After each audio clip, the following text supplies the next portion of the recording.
back. Sal Paolantonio live with us in Philadelphia to look ahead to today's game. The Giants coming off an almost equally excruciating loss this week. How are they trying to move past that before their game with Philadelphia today? Yeah, Michael, to look ahead, you got to look back a little bit for both these football teams.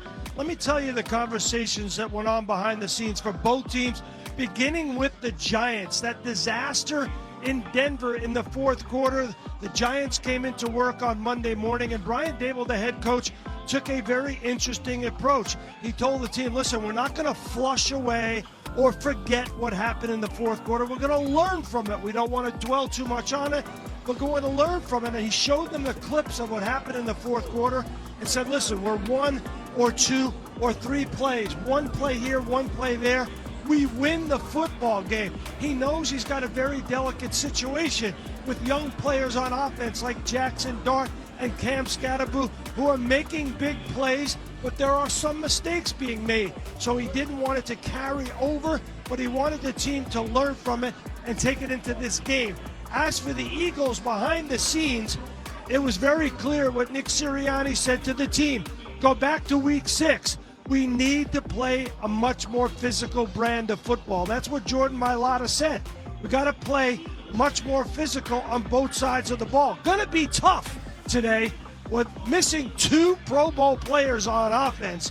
Cam Jurgens, remember, out at center. A.J. Brown out at wide receiver. Earlier, we saw Brett Toth lining up and working out with the offensive line to try to get some rhythm, because listen, you're going from Jason Kelce, Pro Bowler, going to the Hall of Fame, then Cam Jurgens, and now you get Brett Toth playing center against a very active, very good front 4 of Shane Bowen in this defensive lineup for the New York Giants, and they came after the Eagles really tough in week 6. So this is a very difficult game for the Eagles offense.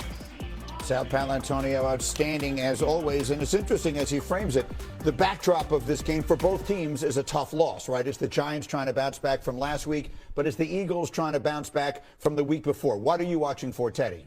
I'm watching for the bounce back by the Philadelphia Eagles, because a couple weeks ago, plainly, we talked about they got punked by the Giants. I mean, absolutely, by a couple rookies. And, I mean, we can talk about all the things we're going to talk about in terms of how the Eagles can win this game, but I'm just going to be watching that defense, because I remember watching what happened with these 2 rookies, Dart and Scatterboo, coming up on them, dancing on their grave, basically, and celebrating on the field. I mean, I love it that it's in the division, because you get a chance to settle this score. All right, settle this score, settle it now before you move on. I still see this Eagle team as you are the world champion. Okay, you had a bad week, sure. Don't just, hey, listen, you got to turn the page, because this guy right here, and then Dart, you got to put the rookies in their place, and I hope there were conversations about this week, because that's what this is all about to me, Rex. This is taking something personal, and now it was 2 weeks ago. You still remember it, going out there and settling the score. Finish business. So true, Brew. And when taking it personal, man, like football has always been about being physical. And when you take it personal, if you're that offensive line for the Eagles, you better take it personal. You got Saquon Barkley, who, by the way, the story last year was how he's, how could the Giants let him go? Well, they can let this guy go. Where's the guy we saw all last year?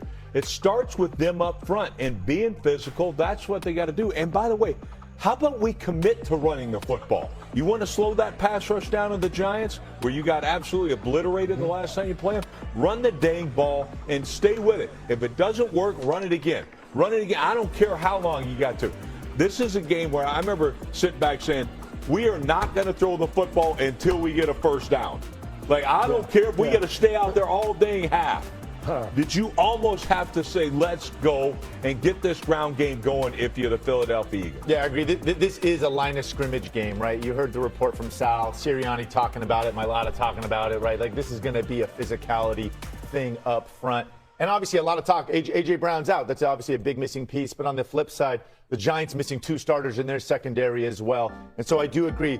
Let's get under center if you're the Eagles. Let's have some exotic run game, some multiple looks and different schemes, and then play action pass off of it. Obviously, Jalen Hurts is so dynamic at it, especially pushing the ball downfield.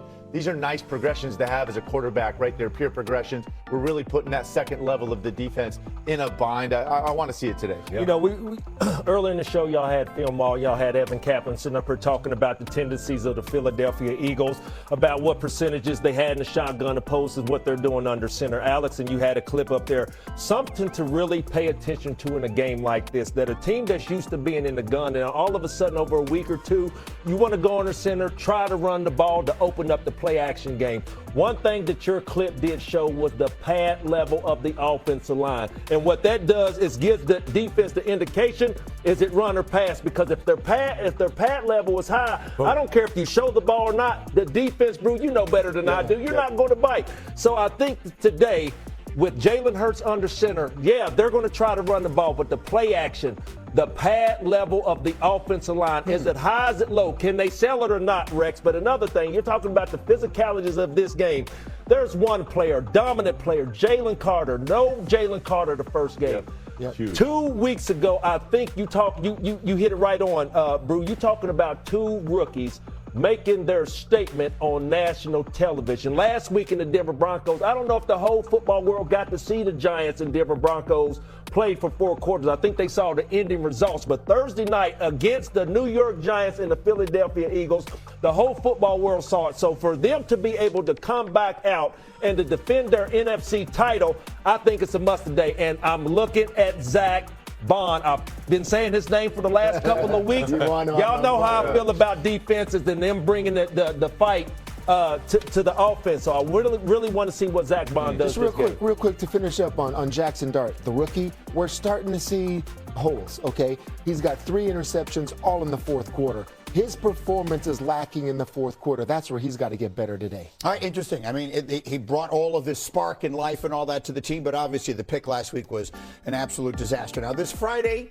is a day that Randy holds getting set to go in Philadelphia in the early window. Giants and Eagles for the second time in 17 days. Eagles looking for revenge after a memorable night in the Meadowlands. And that brings us to Facts and Film with our research producer extraordinaire, Evan Kaplan. And so, Cap, this is a team that won the Super Bowl last year with an offense built around the running back, one of the great seasons we've ever seen. This year, it's been vastly different. It's built around the quarterback. It really has been. Jalen Hurts, one of the best games in his entire career last week against the Vikings. 3 touchdown passes, no interception. But he's been doing this all season. I'm not sure it's talked about with these numbers enough. 11 touchdown passes, 1 interception. That is the best ratio in the entire NFL among QBs to start every one of their games. He is completing just under 70% of his passes. That is 5th in the league. Add 5 rushing touchdowns to those 11 touchdown passes. He has accounted for 16 of the Eagles' 19 offensive touchdowns so far this season. All right, so he's been spectacular in a lot of ways. But last week in particular, let's drill down a little deeper. There was one thing in particular that was very effective. It was getting him out of that shotgun and pistol and getting him under center. Jalen Hurts was under center on 41% of the Eagles snaps last week against the Vikings. That was the highest in any game of his career, up from just 11% in the previous loss against the Giants. It's not just a volume thing, though. It's about his efficiency when they are under center. He is completing 80%